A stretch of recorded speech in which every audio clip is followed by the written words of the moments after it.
Hello and welcome to our video ministry at Robbinsdale Parkway United Church of Christ called Grace, Gratitude, and Generosity.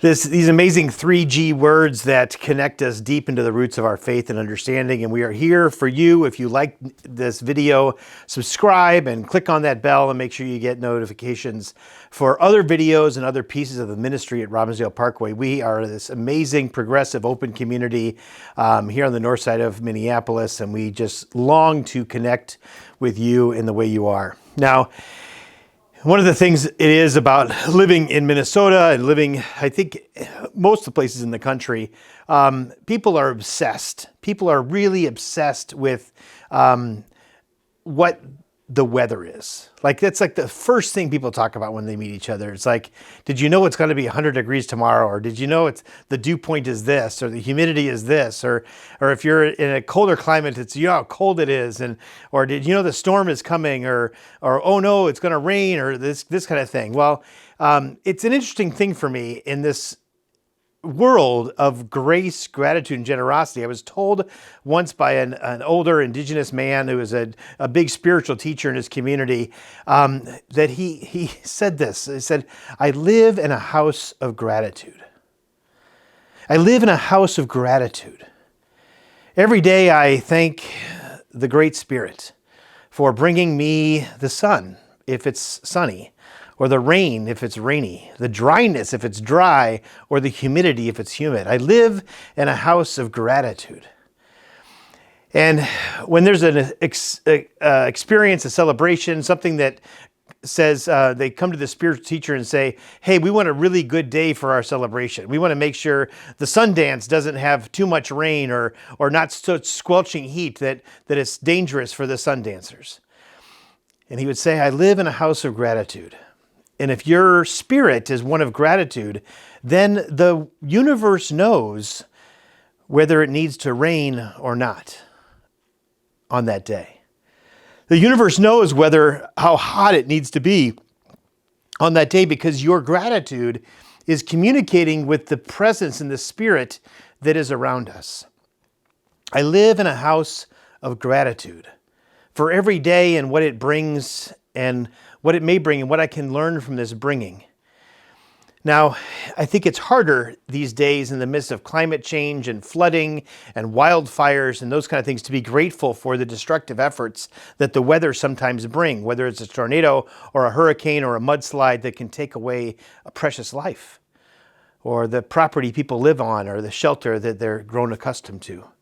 These are devastating experiences, and to be grateful in that moment is a very hard stretch. But I wonder what would happen if we lived in this place of gratitude long before the storms came, long before the waves rose, long before the wildfires blew across the land. If we lived in a spirit of gratitude for what we have, without being attached to the outcome, without having to own some property or something, maybe we could weather the storms of life just a little bit differently.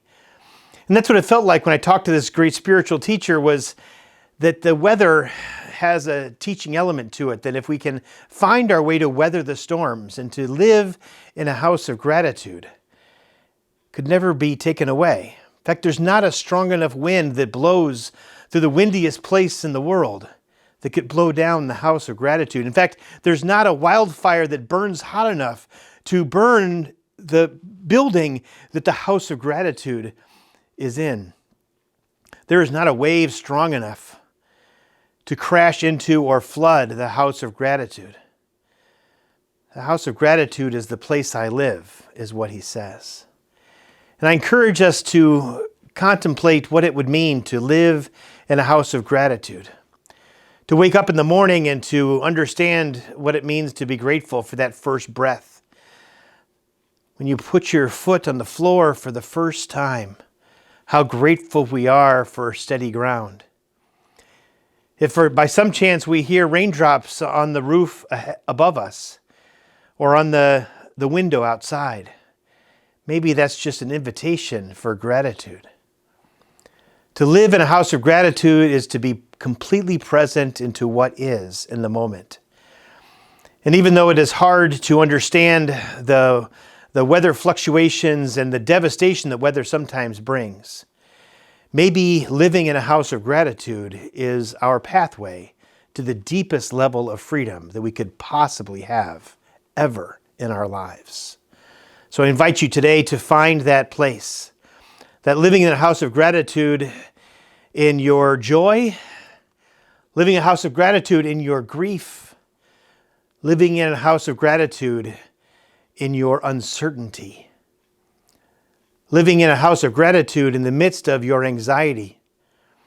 And maybe, just maybe, there will be a chance where we can invite others into our houses of gratitude and share the lessons we've learned and the beauty that is all around us. This is what grace, gratitude, and generosity are about. And we're so glad that you've entered into the place where we can learn how to love each other just a little bit more.